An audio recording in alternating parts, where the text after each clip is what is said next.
निम्न में से चीजल के कटिंग एज की हार्डनेस कितना होता है? तो चीजल की कटिंग एज की हार्डनेस कितना होता है?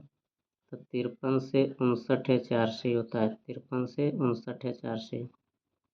निम्न में से किसका प्रयोग करके चीजल बनाई जाती है? चीजल मतलब छेनी किसका प्रयोग करके बनाया जाता है? तो हाई कार्बन स्टील के प्रयोग करके चीजल बनाया जाता है। हैमर का भार चीजल की अपेक्षा निम्न में से कितना होता है? तो हैमर का भार मतलब हथौड़ा का भार जो है छेनी की अपेक्षा कितना होता है? तो 2 गुना होता है, 2 गुना।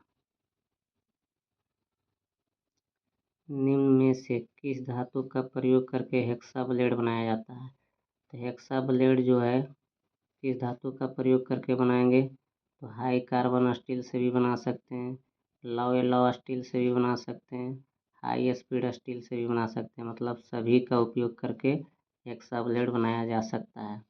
निम्न में से हेक्सोइंग करते समय हेक्सा की औसत चाल कितनी होती है? तो हेक्सोइंग करते समय हेक्सा की औसत चाल कितनी होती है? तो 40 से 50 स्ट्रोक पर मिनट।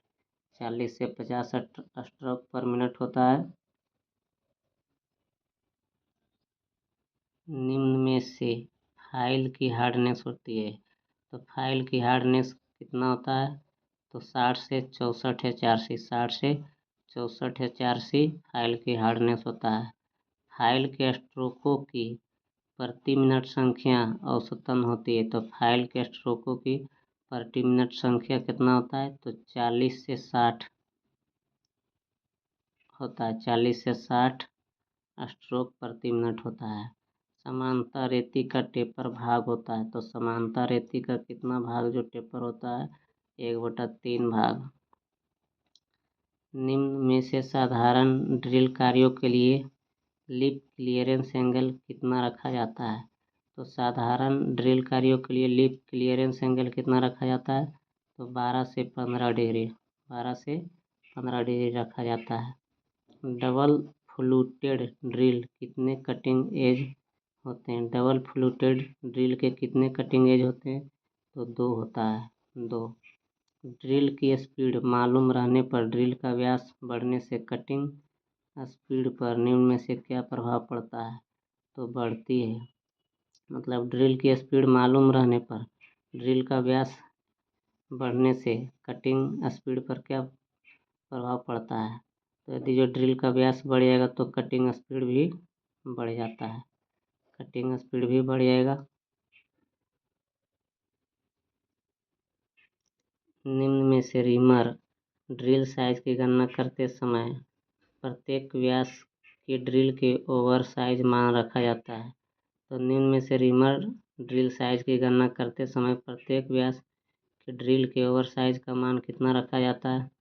तो 0.05 mm रखा जाता है, 0.05 mm। इसका प्रयोग करके प्लेन या वक्र सतह से फालतू पदार्थ बारीक कणों के रूप में हटाया जाता है। तो रेती का प्रयोग करके फालतू पदार्थ को हटा सकते हैं। रेती का मुख्य भाग है। तो टैंग भी है और पॉइंट भी है, दोनों है जो कि रेती का मुख्य भाग है।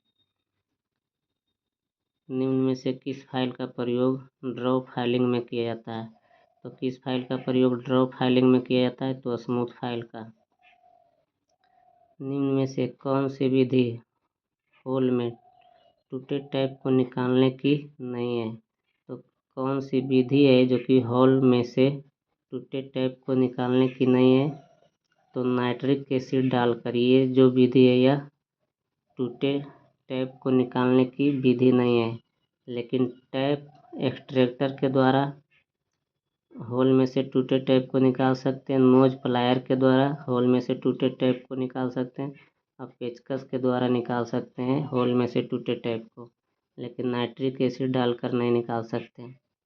निम्न में से किस कारण से रिमिंग करने के बाद सतह पर धब्बे रह जाते हैं? तो किस कारण से रिमिंग करने के बाद सतह पर धब्बे रह जाते हैं? तो रिमिंग अलाउंस कम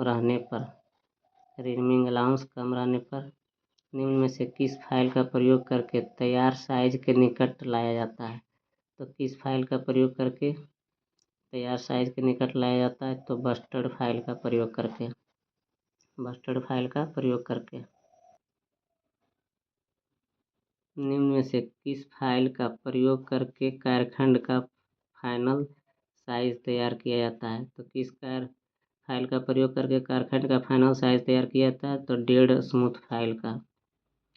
कौन सी फाइल हार्ड मेटल को तेजी से काटती है? तो डबल कट फाइल है जो कि हार्ड मेटल को तेजी से काटती है। निम्न में से ड्रिलिंग टूल्स का मुख्य कार्य है? तो जॉब में वृत्ताकार सुराख करना ड्रिलिंग टूल्स का मुख्य कार्य है। पतली ट्यूब को काटने के लिए हेक्सा ब्लेड की उपयुक्त पिच कितनी होती है? तो 0.8 mm। पतली ट्यूब को काटने के लिए हेक्सा ब्लेड की उपयुक्त पिच होता है 0.8 mm। किस कारण से हेक्सा ब्लेड बार बार ढीला हो जाता है? तो विंग नट की चूड़ियाँ घिस जाने के कारण हेक्सा ब्लेड बार बार ढीला हो जाता है। निम्न में से ठोस पीतल के लट्ठे को काटने के लिए ब्लेड की उपयुक्त पिच है? तो 1.8 mm है। ठोस पीतल के लट्ठे को काटने के लिए 1.8 mm उसका पिच है।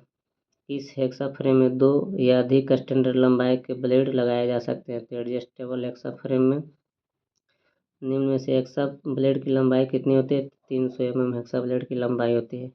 निम्न में से होल के सिरे की बेवल करने की प्रक्रिया कौन सी है? तो काउंटर सिंकिंग है, जो कि होल के सिरे की बेवल करता है, काउंटर सिंकिंग प्रक्रिया।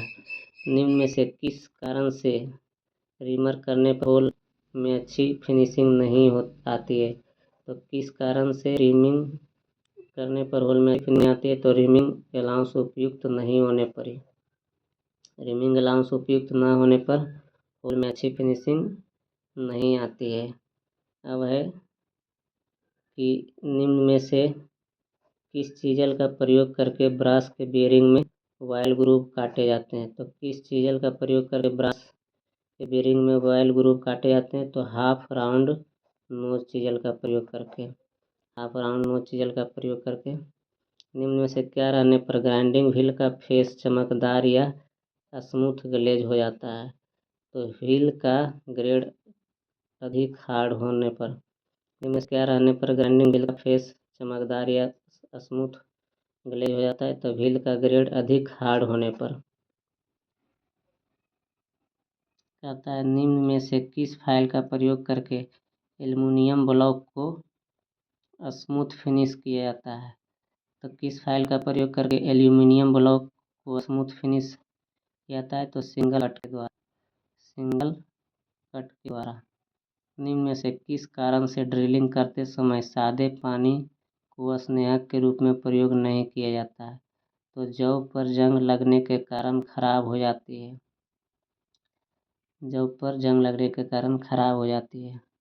निम्न में से ड्रिल कटिंग एज का कोण है? तो 118 डिग्री ड्रिल कटिंग एज का कोण। वार्डिंग फाइल किस प्रकार की होती है? तो वार्डिंग फाइल है जो कि फ्लैट फाइल जैसी परंतु मोटाई में पतली होती है। निम्न में से सिंगल कट फाइल के फेस पर दांते किस कोण पर कटे होते हैं? तो 60 डिग्री पर कटे होते हैं। निम्न में से किस कथन द्वारा अच्छी फिनिशिंग प्रदान करने के लिए रिमर में दांतों तथा स्पेसिंग को डिजाइन किया जाता है? तो दांतों की सम संख्या तथा स्पेसिंग की विषम संख्या। तथा किस कथन द्वारा अच्छी फिनिशिंग प्रदान करने के लिए रिमर में दांतों तथा स्पेसिंग को डिजाइन किया जाता है? तो दांतों की सम संख्या तथा स्पेसिंग की विषम संख्या। त्रिकोणीय रेती का कितना भाग समानांतर होता है? तो 2/3 भाग है जो कि समानांतर होता है। होल को फिनिश करने और थोड़ा सा बड़ा करने वाले कटिंग टूल क्या कहलाते हैं? तो रिमर कहलाता है, रिमर। होल को फिनिश करने और थोड़ा सा बड़ा करने वाले कटिंग टूल क्या कहलाते हैं? तो रिमर कहलाता है। इस धातु की रिमिंग करते समय कूलेंट की ज़रूरत नहीं होती है? तो स्टील की रिमिंग करते समय कूलेंट की ज़रूरत नहीं होती है। से फेज रेती होता है। तो से फेज रेती कौन होता है तो दस्ती रेती है जो कि सेफ फेज रेती होता है। निम्न में से किस कूलेंट का प्रयोग कॉपर या एल्यूमीनियम की टैपिंग के दौरान किया जाता है? तो किस कूलेंट का प्रयोग कॉपर या एल्यूमीनियम की टैपिंग के दौरान किया जाता है? तो मिट्टी के तेल का। ट्विस्ट ड्रिल के बॉडी पर बने ग्रुप्स को क्या कहते हैं? तो फ्लूट कहते हैं, फ्लूट। विट्रीफाइड बॉन्ड के लिए सही कथन है? तो विट्रीफाइड बॉन्ड के लिए क्या सही कथन है?